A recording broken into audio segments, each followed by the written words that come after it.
I'm Fredrik, the director of Push, and you were just listening to Joseph Stiglitz, the Nobel Prize winner and economist who we portrayed in Push, and he told us this.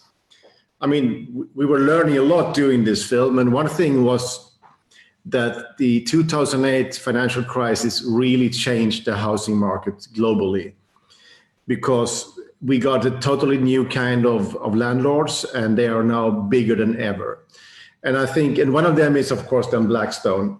And we are not going to talk about Blackstone all this little show, but a little bit. But first, we have to say hello to Leilani. How are you? Hi. I'm good. I'm here. That's nice. That's good. Busy. You're busy. So, Leilani, let's go. Just walk over, Blackstone a little bit, because I've been reading a little bit. I mean, obviously, I saw one story. They are investing tons of money to lobby the U.S. government to kind of to have some impact on the relief bill. Yes. That's what they do. Yes. There is relief bills going out from all governments, and the financial sector are lobbying the governments to make the most of it for them, Yeah. I have to say, I was super happy to see that story in the media, because my sense is always that these guys have incredible political access. It was one of the allegations I made against Blackstone when I filed communications against them, that they have this undue political influence. And I felt with the pandemic and COVID-19 and all this money flowing, for sure they must be there at the table, but I had no proof. And now I do. So it's good. Yeah, but I think this is something for journalists, activists, academics all over the world. And hopefully some of you are following our little talk here today. If you do, I mean, it's on Facebook Live, and please send us hearts and likes, and also questions. So if you have questions to us, we will try to answer them during the show.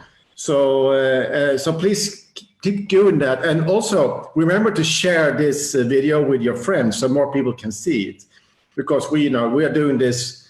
Yeah, nobody pays us, to put it simple. We do it because we like to do it. And also we want to keep this, because everybody's talking about the virus. We are all the kind of virus experts these days, but I think we should also try to focus on what's happening.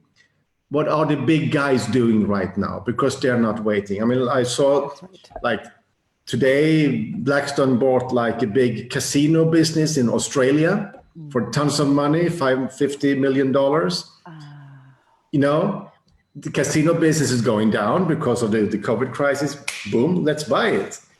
And in Spain, there is a lot of protest around Blackstone kicking out tenants in Madrid, in the Madrid area. It's a really social, strong movement against Blackstone over there. So it's kind of scary times. Anyway, Leilani, this is only one day to go as a special rapporteur. That's right. It's kind of crazy. 6 years. Yep. And this month, you've been working from your bunker in Ottawa, where you're actually broadcasting your basement. This is like the headquarters. That's like the resistance movement headquarters down there in the bunker in Ottawa. Anyway. Resistance movement of one. That's okay. So today you had a big op-ed in The Guardian. Yeah. And we will post it. It's already posted on Push the Film's Twitter, and of course on Make the Shift, the organization which the global director of the Shift. So you can follow the Shift's Twitter also, and your personal Twitter, Leilani Farha. So this op-ed in The Guardian is posted there. But you can maybe tell us shortly what are you writing about? Yeah, I thought it was important to weigh in. There's so much going on right now with COVID, and I didn't want us to get lost. And I also didn't want governments to get away with seeming like they're doing more than they are. I think a lot of people have been like, wow, it's so amazing. Suddenly homeless people are being put in hotels. Wow, moratorium on evictions. It's amazing. Wow, mortgage deferral payments, utility deferral. And I wanted to bring a little dose of reality to what this all means. I think that there's just postponing of more misery, to be honest. I don't see big structural change happening yet. And now's the moment. And I feel like every day that moment is getting smaller and smaller, actually. And it's because of what you talked about right at the beginning, which is that these other people are circling governments and putting lobbying pressure and their big bucks toward ensuring the status quo, the same old, same old. So that's why I wrote the piece, and to get people talking and to keep thinking about housing and what it means, the social value of housing, especially in the midst of this nightmare coronavirus. Yeah. So to sum it up, we need to monitor how the big guys are acting right now, but it's also a moment for governments to do better, because they didn't do so well after the 2008 crisis. Oh, absolutely. And if they can close all the borders, if they can tell people to stay inside, they could maybe also be a little bit tougher towards the hedge funds, towards the people who have subsidiaries in tax havens and so on. So it's maybe time to do something. I saw a big story, we talked about that last week, that Denmark and Poland were didn't want to to get relief bills going towards companies with subsidiaries who had based in tax havens. And then your own government in Canada, the amazing good-looking Trudeau, sorry, that's a bad joke, but it's still a joke.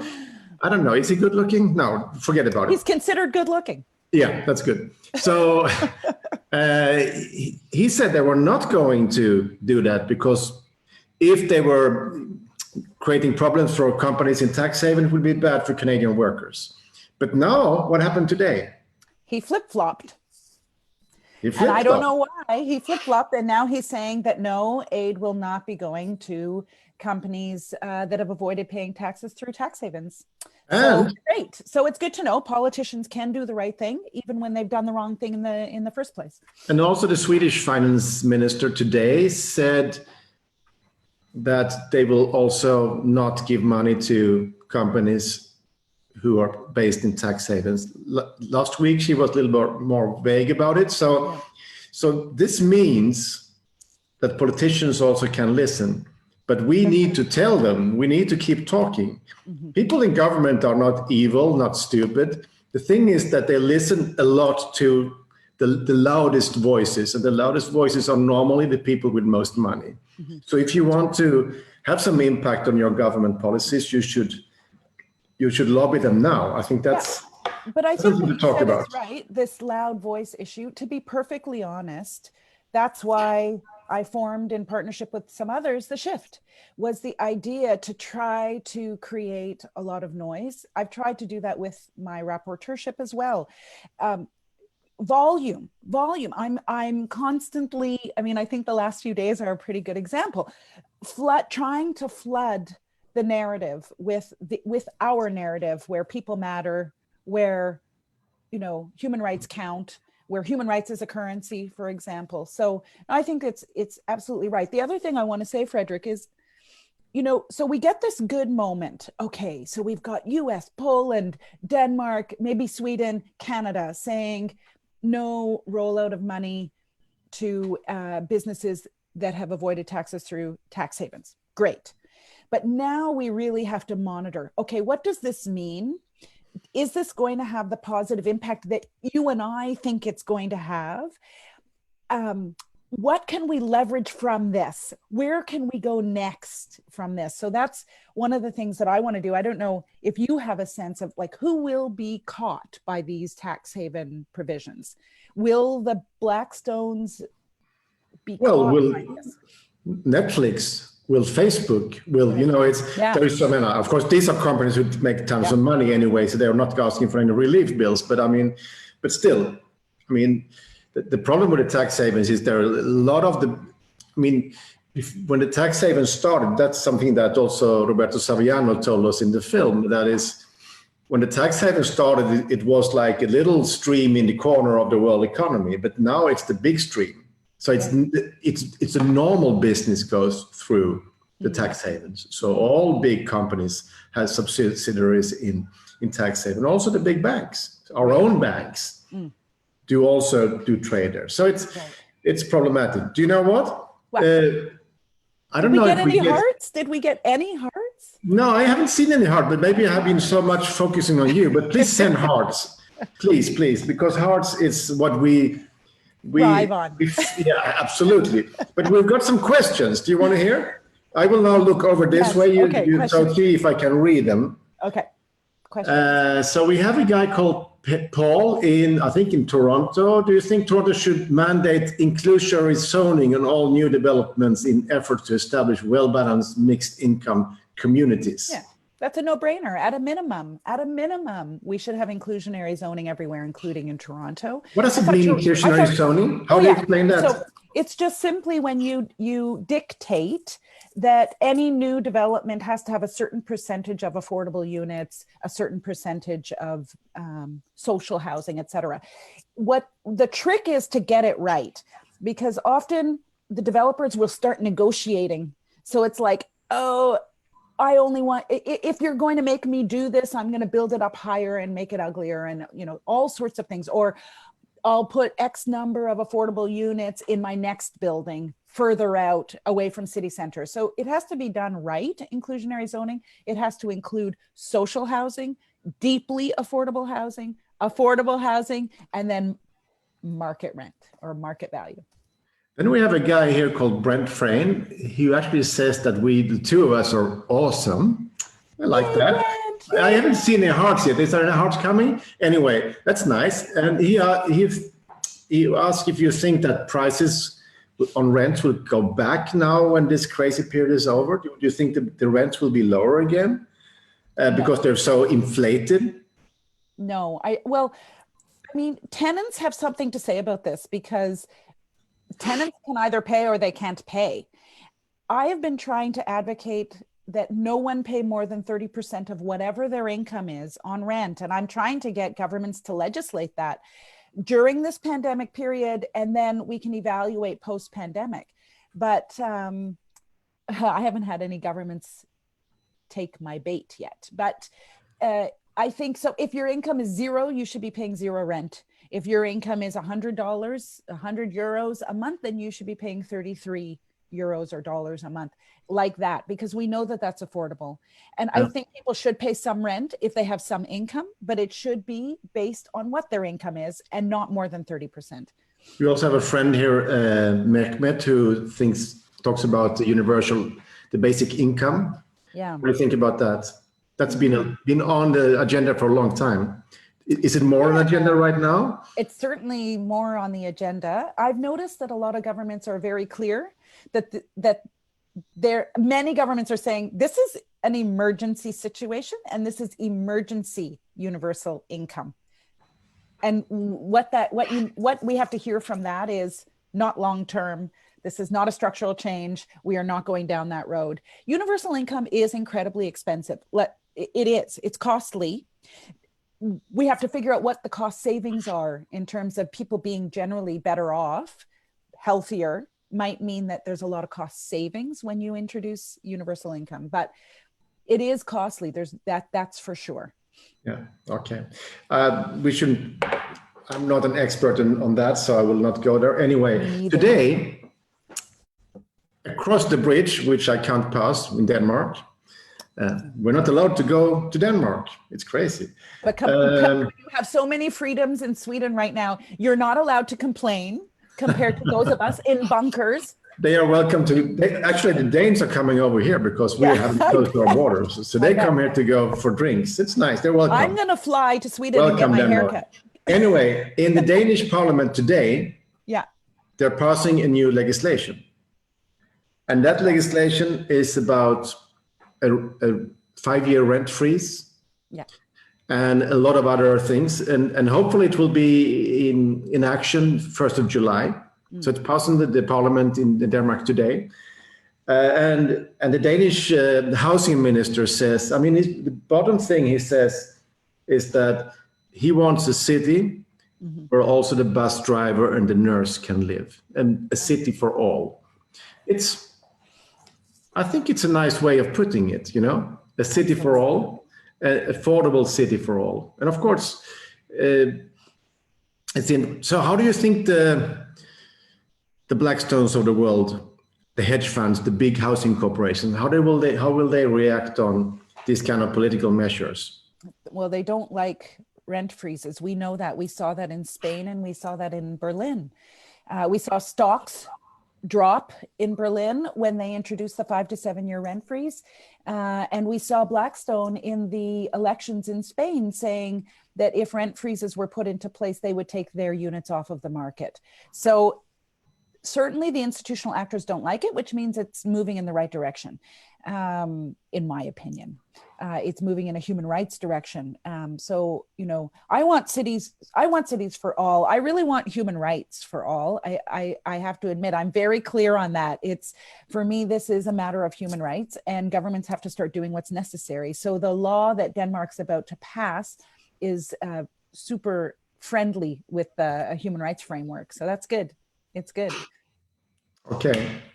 And now over to a sad story. Not sad story, but today, you and I were supposed to be in New York together. It is. Push was going to open on IFC Center in New York and play a full week. Yeah. And the film was booked to 20 cities around the US. And well, it's a little bit frustrating. And so I've been, yesterday I was in Zoom meetings first with our UK distributor, and then in the afternoon with our US distributor, and we're trying to figure out how to roll. It's not easy, because even if we put the film out online, it means that the theaters might not take it later on.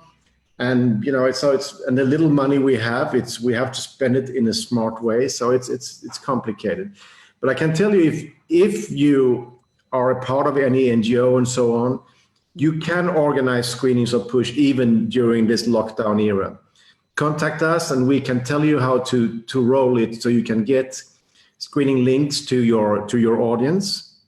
And you can do this, we can do all over the world. So just contact us, and it's already happening. We're putting up these kind of screenings now in the Netherlands, in the UK, in Chile, in Argentina, and other countries. So it's actually doable. It's not too complicated. So please contact us.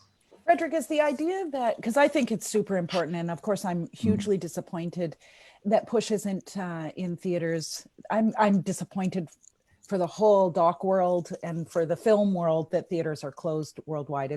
I actually find it almost incomprehensible. But I'm also obviously super upset that Push isn't getting out there, because I think the ideas in Push and what it conveys are so relevant right now. So let me ask you this, is the idea that a community could host a screening of Push online during, let's say, a particular period, and then is the idea that they could then convene, for example, like a Zoom panel afterward or some time after? Is that what you're proposing? Yeah, so the audience will get a link through their NGO, their group, and then they will have a few days to watch it, and then they can get together on a Zoom. That's cool. That's cool. So this is like something you can do now. So, and it doesn't matter where you are. So just write to us and we will help you to make this happen. Yeah. And remember, we are a very small company, and for small companies in the film business, this is shaky times. It's really shaky. Yeah. And we are losing money, and there is no way to get the money back, so it's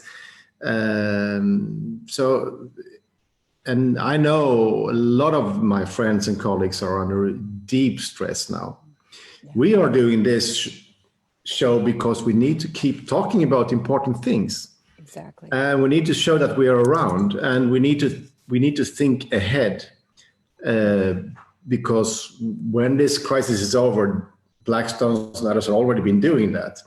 But remember, we don't make any money right now. So please organize screenings.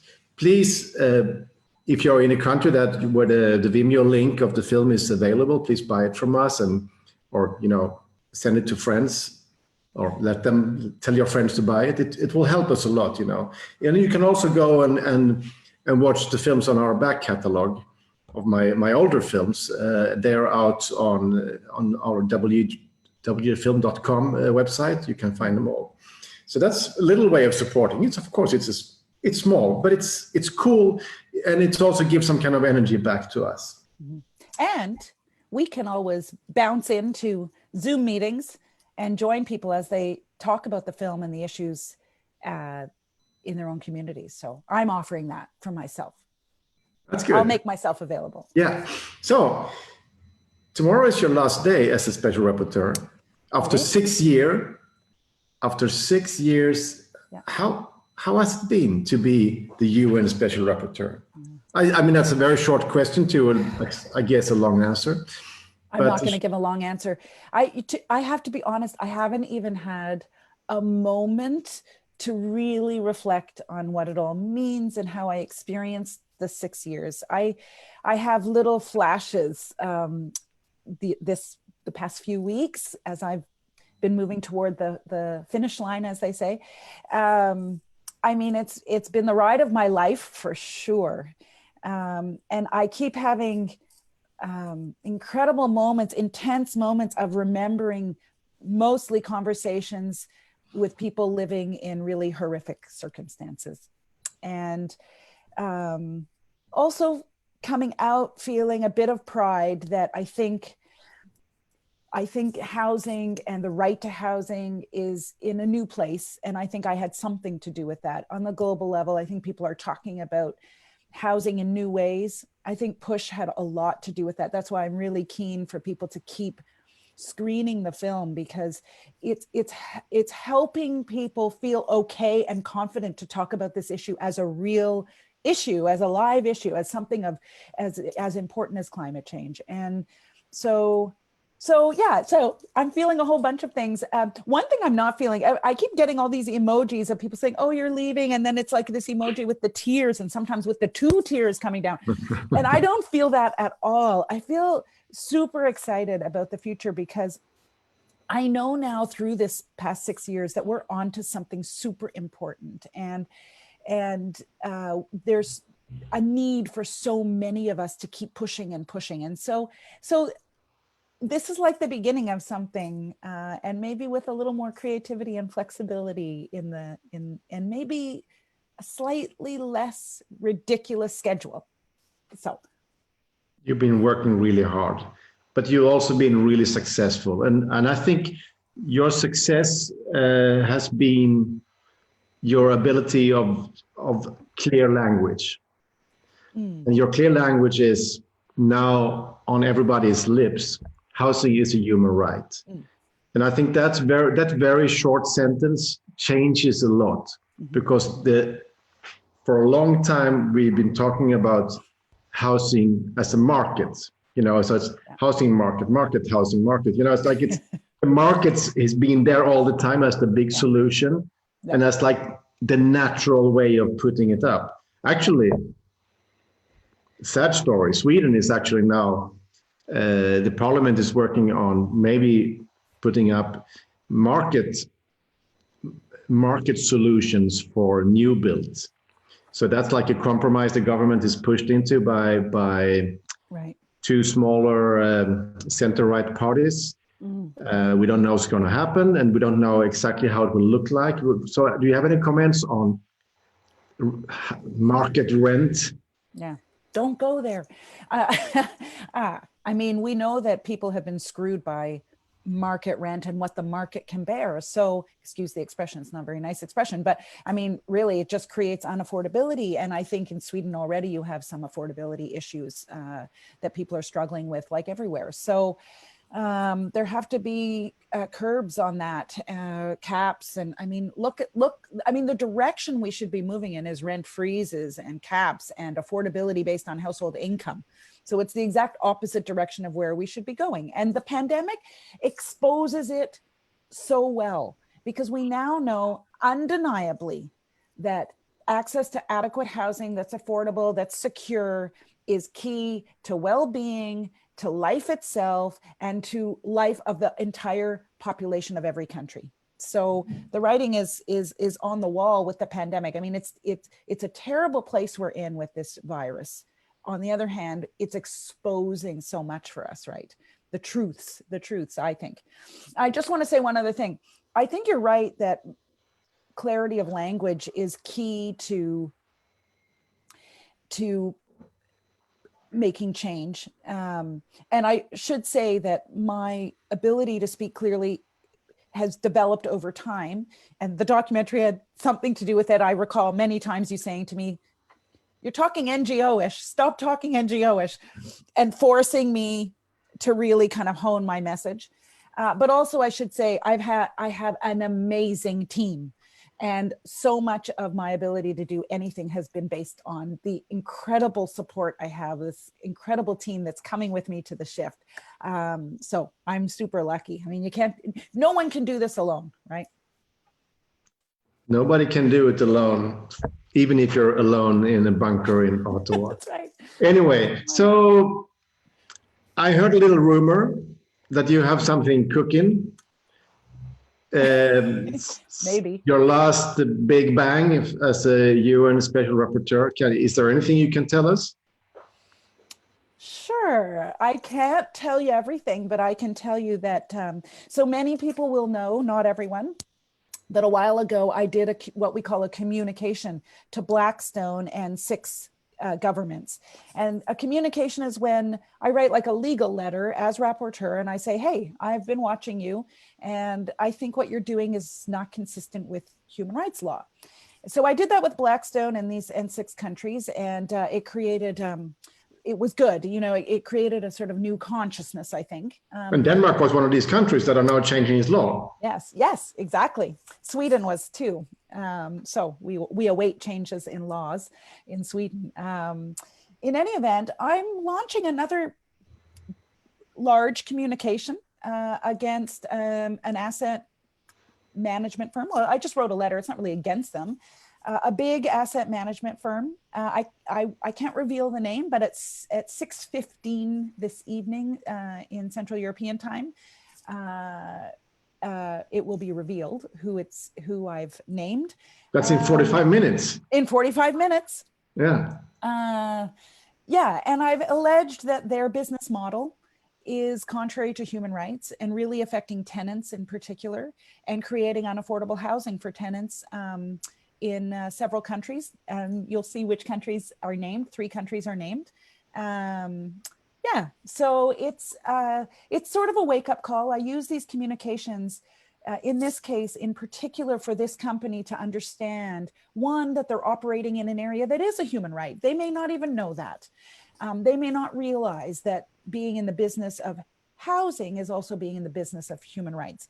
And so I'm wanting to tell them that, and I'm wanting them to understand that as a company working in an area that's a human right, they're not allowed to do any harm, and they are harming their tenants. And I've heard from lots of tenants about this particular asset management firm.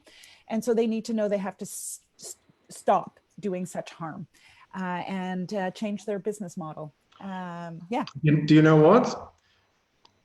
what? This means that we need to have a new talk next week to follow up this story, because I think this is interesting.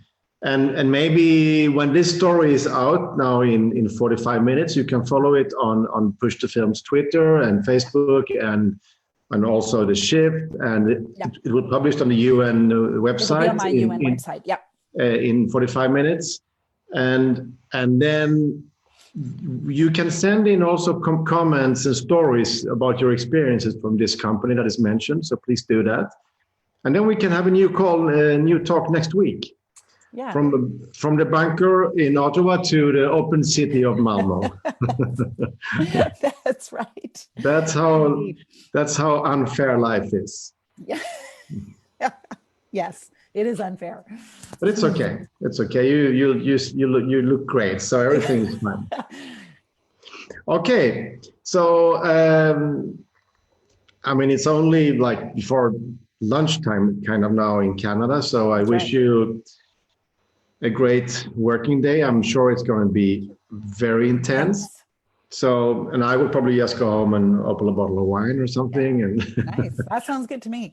And tomorrow, for anyone out there who wants to, I'm going to make some final comments on Zoom conference at 11:30 Eastern Standard Time. I don't know what time that is, CET. 5:30? That's 5:30 here, yeah. 5:30 CET. So anyone who wants to join is welcome to join. Just look for us on Twitter. It's been tweeted out a lot. It's open. Anyone can come and hear what I have to say in my final moments as rapporteur. That's cool. Cool. I'm looking forward. Yeah. Oh, take care and stay cool. And you're the special rapporteur one more day, but you will always be special. So it's fine. Thank you. See you. Goodbye. Bye. Bye.